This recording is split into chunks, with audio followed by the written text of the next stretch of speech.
तो demon slayer का thunder breather Zenitsu और उसके साथ king of mountains Lord Inosuke. क्या होगा अगर ये डुओ टकराएगा एमएचए के एंग्री बर्ड बाकुगो प्लस दी ऑरा फार्मर शोटो से? कौन सा डुओ इस बैटल को जीतेगा और किसको हार का स्वाद चखना पड़ेगा? So welcome to the showdown series, जहां पे हम हर हफ्ते एक एपिक एनिमे बैटल का डिस्कशन करते हैं। तो चलो सबसे पहले डीमन स्लेयर डुओ की बात करते हैं, जिसमें हमारा सबसे पहला मेंबर है जेनित्सु। तो हम सबको पता है कि जेनित्सु थंडर ब्रीदिंग का यूजर है, जो कि उसने मास्टर जिगोरो से सीखी थी, जो अपने टाइम के थंडर हाशिरा रह चुके हैं। थंडर ब्रीदिंग की वजह से जेनित्सु की स्पीड एकदम लाइटनिंग फास्ट हो जाती है, इतनी ज्यादा कि मोस्टली ओपोनेंट्स को तो एक ही क्लीन हिट में फिनिश अप कर देता है।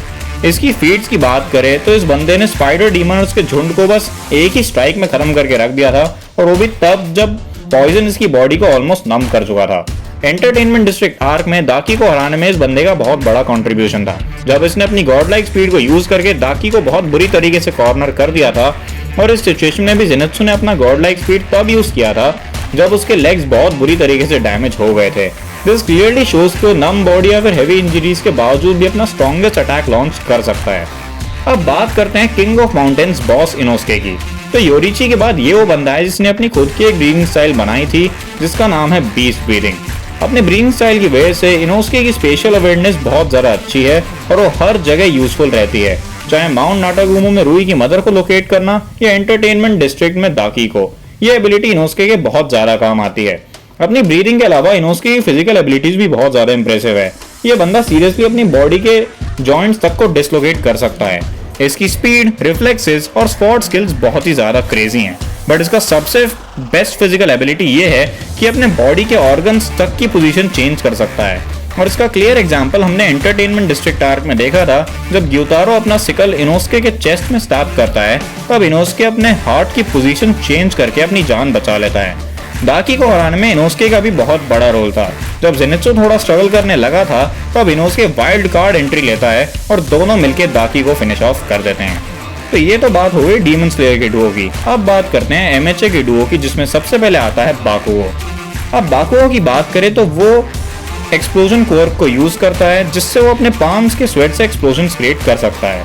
अब इसका क्वर्क इसको फ्लाइट में हेल्प करता है और साथ ही साथ उससे ये मिड रेंज अटैक्स भी कर सकता है, जिससे इसको फाइट में एडवांटेज मिलेगा।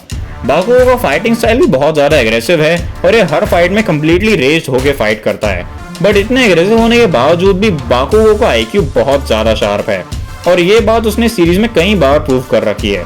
बाकुगो के क्वर्क का एक एनहांस वर्जन भी है, जो कि उसका फायर पावर बहुत हद तक इंक्रीज कर देता है। कई सारे प्रो हीरोज ने बाकुगो को यूए का बेस्ट स्टूडेंट एक्नॉलेज किया है। अब अगर बात करें तोदोरोकी की, तो इसका क्वर्क है हाफ हॉट हाफ कोल्ड। अपने क्वर्क की वजह से ये बंदा फायर और आइस टाइप के अटैक्स लॉन्च कर सकता है। हालांकि ये उड़ नहीं सकता, मगर बाकुगो की तरह इसका क्वर्क भी इसको मिड रेंज अटैक्स का एडवांटेज देता है। इसके क्वर्क का सबसे बड़ा एडवांटेज है वेराइटी। अपने फायर और आइस के कॉम्बिनेशन की वजह से ये बंदा बहुत वैरायटी में अटैक्स लॉन्च कर सकता है, जो कि किसी भी एनिमी को बहुत ज्यादा दिक्कत देते हैं ड्यूरिंग अ फाइट। इसने भी अपने क्वर्क का एक एनहांस वर्जन अनलॉक किया हुआ है, जिससे इसने दाबी को टेम्पररी टाइम प्ले से ही बट डिफीट कर दिया था। एंड दाबी वो बंदा है जिसका फायर पावर इतना स्ट्रॉन्ग है कि नंबर 1 हीरो एंडेवर भी उसके सामने हेल्पलेस फील करता है। तो क्योंकि हमने इन चारों की एबिलिटीज की बात कर ली है, तो चलो देखते हैं कि इस बैटल में जीतेगा कौन। तो आई नो इन लोगों की एबिलिटीज सुनने के बाद आपको लग रहा होगा कि बाकुगो और तोदोरोकी जीत जाएंगे, बट शॉकिंगली इस बैटल में इनोस्के और जेनित्सु जीत जाएंगे।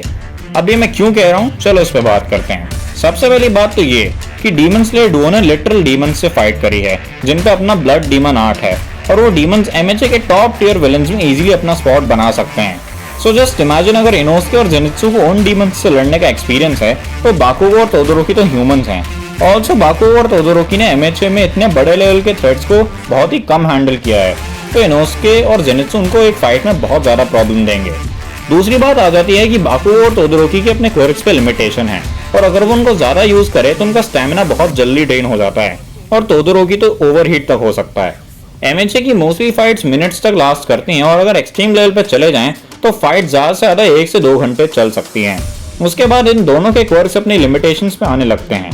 बट डीमन स्लेयर डुओ का ऐसा कोई लिमिटेशन नहीं है, उनकी तो मोस्टली फाइट्स ही सनराइज तक चलती हैं, और अगर हम सनसेट से सनराइज का एवरेज टाइम कंसिडर करें तो वो 8 to 10 आवर्स निकल के आता है।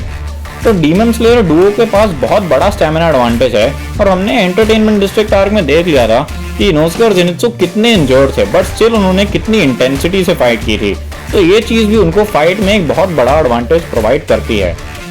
तीसरा और सबसे मेन रीजन कि डीमन स्लेयर डुओ ये फाइट जीत जाएंगे वो ये है कि उनके पास जेनित्सु है। जेनित्सु की स्पीड इतनी ज़्यादा फास्ट है कि बाकुगो और तोदोरोकी के पास इसका कोई काउंटर नहीं है। हाँ, आप ये बोल सकते हो कि बाकुगो और तोदोरोकी के मिड रेंज अटैक्स की वजह से जेनित्सु उन तक पहुंच ही नहीं पाएगा, बट जेनित्सु ने दाकी से भी फाइट की है जो मिड रेंज अटैक्स लैंड कर सकती थी। और उनके पास इनोस्के भी है, तो जेनित्सु के पास एम्पल अमाउंट ऑफ टाइम होगा अपना अटैक लॉन्च करने को, और एक बार अगर उस बंदे ने अपना अटैक लॉन्च कर दिया तो ये बैटल वहीं पे खत्म हो जाएगी। तो कंक्लूजन की बात करें तो बेशक एमएचए का डुओ काफी ज्यादा स्ट्रॉन्ग है, बट जेनित्सु और कुछ और रीजंस की वजह से ये फाइट जो है आज डीमन स्लेयर डुओ जीत जाएगा। तो गाइस आज के लिए बस इतना ही। वीडियो पसंद आया तो वीडियो को लाइक जरूर करना, चैनल पे नए आ गए तो सब्सक्राइब करके जरूर जाना, और मुझे आप कमेंट्स में अपना ओपिनियन बताना कि आपके हिसाब से फाइट कौन जीतेगा। और अगर आप और भी एनिमे का कंटेंट देखना चाहते हो तो आप मुझे इंस्टाग्राम पे भी फॉलो कर सकते हो। So see you guys in the next video, till then signing of.